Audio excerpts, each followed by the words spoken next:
De manière générale, le monde du recrutement, il fonctionne comme le monde des agents immobiliers. Ce qui est du coup terrible. En termes d'image, en termes de fonctionnement, il y a tous les biais négatifs qui vont avec. Donc, c'est-à-dire qu'un cabinet de recrutement, généralement, il va te prendre un pourcentage du salaire de la personne. Donc, toi, tu vois, t'as ton entreprise, tu vas me dire, PE, j'ai besoin de trouver un directeur ou une directrice marketing qui va être payé 80 000 euros. T'as un cabinet qui va dire, moi, ma proposition, c'est 20%. Donc, déjà, quand un professionnel te fait une proposition et que la proposition, c'est juste un chiffre, c'est pas très bon signe. Donc, globalement, il va dire, moi, c'est 20%. Ça veut dire quoi? C'est-à-dire que je vais te prendre 20% du salaire brut annuel de la personne pour trouver ce bon profil-là. Ouais. Et donc, tu vois, t'as fait le calcul, 16 000 balles. Exactement. Nous, on est arrivé, on s'est dit, ce mode-là, il peut pas durer. Pour deux raisons.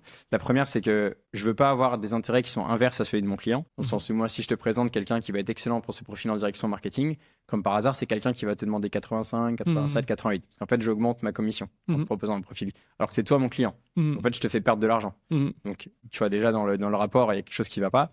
Et derrière, il y a aussi quelque chose qui est une réalité, c'est que parfois, tu as des postes qui sont beaucoup plus durs à trouver, mais qui sont pas forcément très bien payés. Et inversement.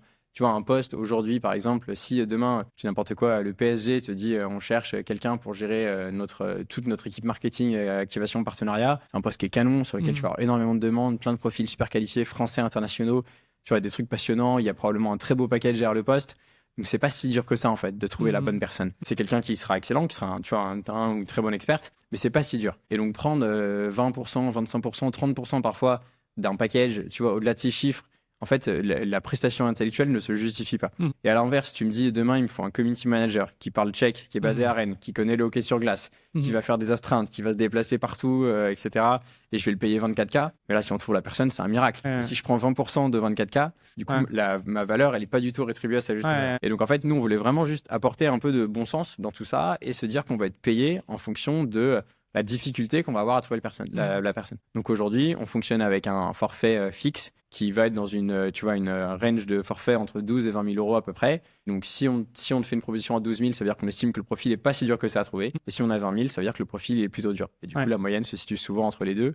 Et la difficulté, on l'évalue en fonction de 7 critères qui vont nous permettre de dire à quel point ça va être dur de trouver la bonne personne. Les critères, ça va être la localisation, l'attractivité de la marque employeur, le niveau d'expertise qui est attendu, le niveau de seniorité, le package, des choses comme ça, quoi.